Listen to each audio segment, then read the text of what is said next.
جوانوں میں آپ سے مخاطب ہوں، اللہ کو بوڑھے کی توبہ بھی پسند ہے، اللہ کو ہر ایک شخص کی توبہ پسند ہے، لیکن یہ بات ذہن میں رکھو کہ میرے اللہ کو جوان کی توبہ بہت زیادہ پسند ہے۔ میرے اور آپ کے آقا مولا نے فرمایا انا حبیب اللہ، میں اللہ کا حبیب ہوں۔ کتنا بڑا اعزاز ہے جو میرے حضور کا ہے، لیکن ایک دوسرے مقام پہ ارشاد فرمایا الشاب التائب حبیب اللہ، سن لو جو جوان جوانی میں توبہ کرے وہ بھی اللہ کا حبیب ہے۔ کتنا بڑا اعزاز ہے۔ میں یہ دیکھتا ہوں کہ ہماری مجالس میں، بالخصوص آج کی اس مجلس کے اندر، مجھے جو لوگ دکھائی دے رہے ہیں وہ نوجوان ہیں، تو جوانی جنون کا شعبہ قرار دیا گیا ہے، شعبۃ من الجنون کہا گیا ہے، لیکن وہ جوان جس نے اپنی جوانی اللہ کی یاد میں گزاری، اللہ کے ذکر میں گزاری۔ جوانوں، عبادت کی لذت بھی جوانی میں ہے۔ اگرچہ جوانی مستانی ہوتی ہے، ذرا اس مستانی جوانی کو تہجد کے مصلے پہ لا کے دیکھو، کیا مستی چڑھتی ہے سجدوں کے اندر، کیا لطف ہے قیام کے اندر، کیا سکون ہے رکوع کے اندر۔ اس جوانی کو مالک کی چوکھٹ پہ لاؤ، پھر دیکھنا کہ یہ جوانی کتنی لذت آفریں ہوتی ہے، اور پھر اس جوانی کے بدلے میں اللہ تعالیٰ تمہیں کیا کیا عطا فرماتا ہے۔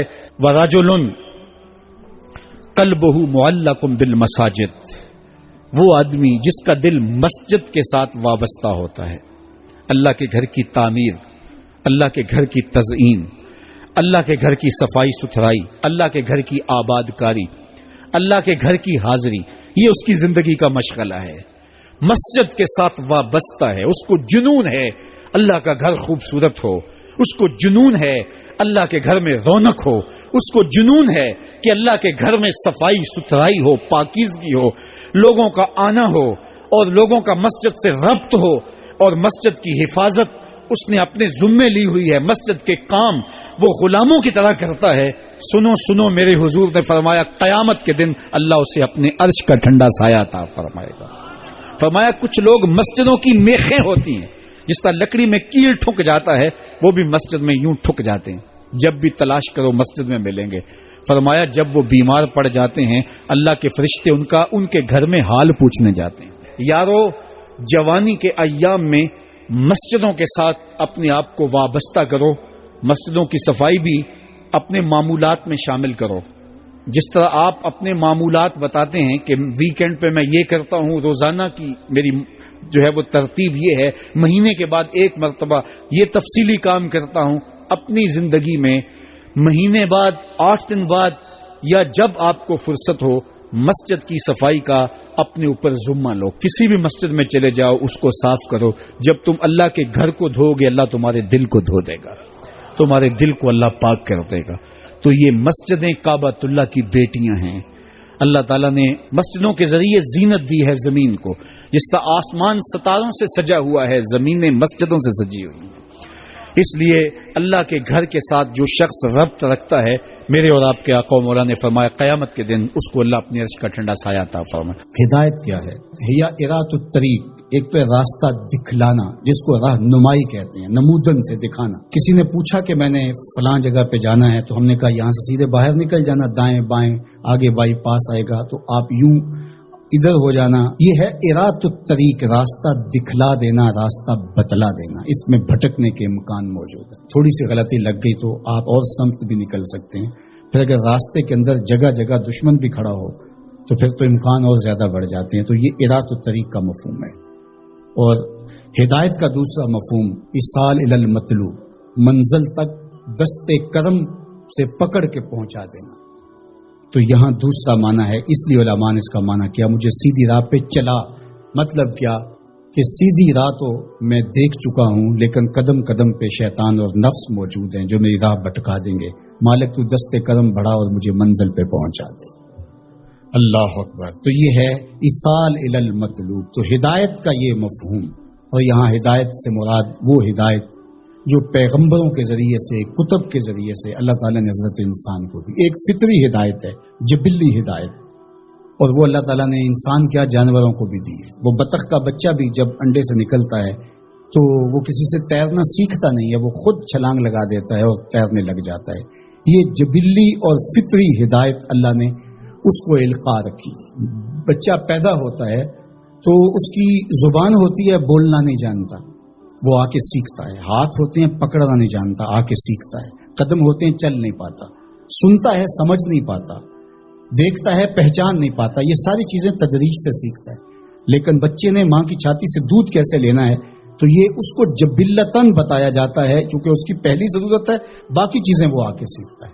اسی طرح خیر اور شر یہ بھی اللہ تعالیٰ نے القاء کیا انسان کو. پیغمبروں نے آ کے راستے اجالے، لیکن اچھائی کیا ہے، برائی کیا ہے، انسان کو پتہ ہے. کسی کو تھپڑ مارنا بری بات ہے، یہ کہیں سے اس نے نہ بھی پڑھا ہو، کسی نے استاد نے نہ بھی بتایا ہو، یہ اس کا ضمیر بتاتا ہے کہ یہ غلط ہے. تو خیر اور شر یہ اندر تمہارا بتاتا ہے. یہ فطری اور جبلی ہدایت ہے. فَأَلْهَمَهَا فُجُورَهَا وَتَقْوَاهَا. اللہ انا ہدیناہ السبیل اما شاکرا و اما کفورا. یہ فطری جبلی ہدایت ہے، لیکن انسان کے لیے وہ کافی نہیں ہے. اس لیے اللہ کی بارگاہ میں عرض گزار ہوا، اہدنا الصراط المستقیم. اللہ مجھے جبلی ہدایت تو عطا کر دی اور تو نے مجھے ایمان کا نور بھی دیا، تبھی تو نماز کے لیے یہاں آ کے کھڑا ہوں نا. وضو کیا ہے، مسجد میں آیا ہے، لباس پہنا ہے، ہاتھ باندھے ہیں، قبلہ رخ کیا ہے، اور پھر بھی ہدایت مانگ رہا ہے. تو پھر اس کا مطلب یہ ہے کہ یہ استقامت ہدایت پہ مانگ رہا ہے اور ایصال الی المطلوب والی ہدایت طلب کر رہا ہے کہ جگہ جگہ شیطان موجود ہے، مجھے بھٹکا دے گا، میرے مالک مجھے منزل مقصود تک پہنچا دے. صراط مستقیم، سیدھی راہ. اس کا ایک معنی لکھا کہ الاسلام ہے، کہ صراط مستقیم اسلام ہے، مجھے اسلام کا راستہ عطا کر دے. دوسرا معنی اس کا بیان فرمایا کہ انہو کتاب اللہ تعالی، اس سے مراد کتاب الہی یا قرآن مجید ہے، کیونکہ قرآن سے سیدھا کوئی راستہ ہو نہیں سکتا. ان ھذا القرآن یہدی للتی ہی اقوم، یہ وہ راستہ دکھاتا ہے جو بالکل سیدھا ہے. قرب قیامت کے فتنوں کا ذکر جب ہوا تو حضرت علی نے حضور سے پوچھا کہ حضور پہ بچنے کی صورت کیا ہے، تو برجستہ کہا اللہ کی کتاب قرآن مجید.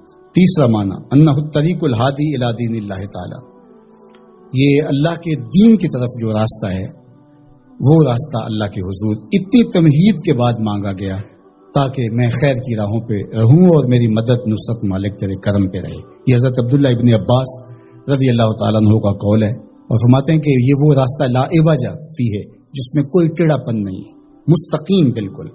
اور یہ اعتدال کا راستہ ہے، نہ افراط کا راستہ نہ تفرید کا راستہ، یہ بالکل معتدل راستہ ہے. اور پھر چوتھا قول جو حضرت حسن بصری اور ابو العالیہ رضی اللہ تعالی عنہ کا ہے، وہ فرماتے ہیں صراط مستقیم سے مراد ہوا رسول اللہ صلی اللہ علیہ وآلہ وسلم. کہا کہ نمازی نماز میں کھڑے ہو کے ہاتھ باندھ کر کے کہتا ہے مالک مجھے محبوب کی دہلیز نصیب کر دے، مجھے محبوب کی چوکھٹ نصیب کر دے، کیونکہ اگر یہ در نصیب ہو گیا تو خدا کا گھر نصیب ہو گیا. بخدا خدا کا یہی ہے در، نہیں اور کوئی مفر مکر، جو وہاں ہو یہیں آ کے ہو، جو یہاں نہیں وہ وہاں نہیں.